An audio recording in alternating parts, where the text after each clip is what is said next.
Big news out of Israel on Monday. Prime Minister Benjamin Netanyahu has officially dissolved his war cabinet. So before we dive into what this all means, can you explain the importance of the war cabinet?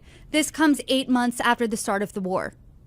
Sure. The war cabinet was essentially just three people making a lot of the core decisions. They're the senior people involved at the executive level. So this was Benjamin Netanyahu, of course, the Prime Minister of Israel, as well as Yoav Gallant, the Defense Minister of Israel, and then Benny Gantz, who came in from the opposition, former Chief of Staff of the Israel Defense Force. The three of them theoretically had the most combined experience, and that they were the wise men making decisions on behalf of the people. You have to remember that this is important primarily because there is no commander-in-chief in the Israeli system.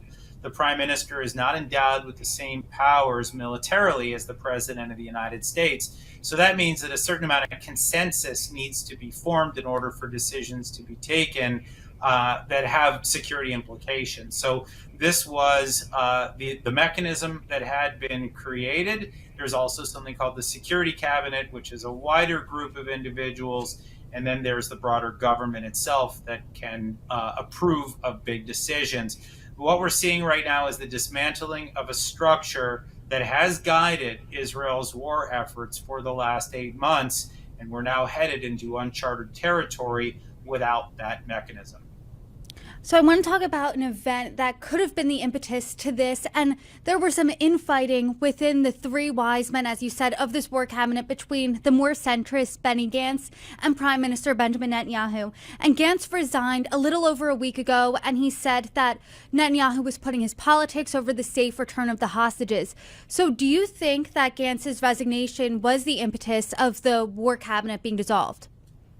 Well, absolutely, and you have to remember that Gantz, came at all of this from a slightly different place than Netanyahu. However, I think we need to acknowledge here that Israelis of all stripes right now are not. I don't think you really see anybody in the mainstream that's opposed to Israel finishing the war against Hamas in the Gaza Strip, for example. Israelis of all stripes see that as important. Similarly, I think most Israelis see the need to probably fight a war on Israel's northern front against the Lebanese Hezbollah, which is Iran's most powerful proxy. The Israelis, I think, generally speaking, understand the imperative of winning this war. I think their differences were about time frame.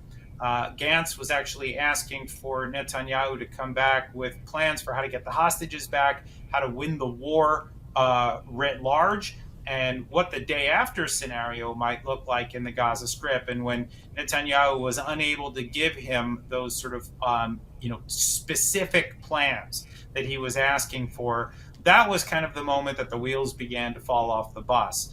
And we saw him, of course, he was actually supposed to announce his resignation on the day of that very dramatic hostage release last Saturday. He put off that announcement for the day because, well, his announcement would have been really overtaken by events. So he announced it on Sunday. Ever since that time, what we've actually seen is something else that has prompted this, which is that there is a right-wing politician by the name of Itamar Ben-Gvir. He is somewhat controversial here in Washington and perhaps in Western capitals around the world. He's sort of pro-settlement, a bit more right of center than even the government itself, which is right of center. And he started to make demands that he be included in this war cabinet. I think it was at that moment that Benjamin Netanyahu realized that if he agreed to those demands, that it would essentially put him and President Biden on a collision course. And so rather than sustain this mechanism and include somebody that he knew would that would probably inject additional tension with the United States, I think he did this actually for the good of the U.S.-Israel relationship, which is, of course, not how it's being painted right now. But I do think that he understood that this would have put him in an untenable position with the President of the United States.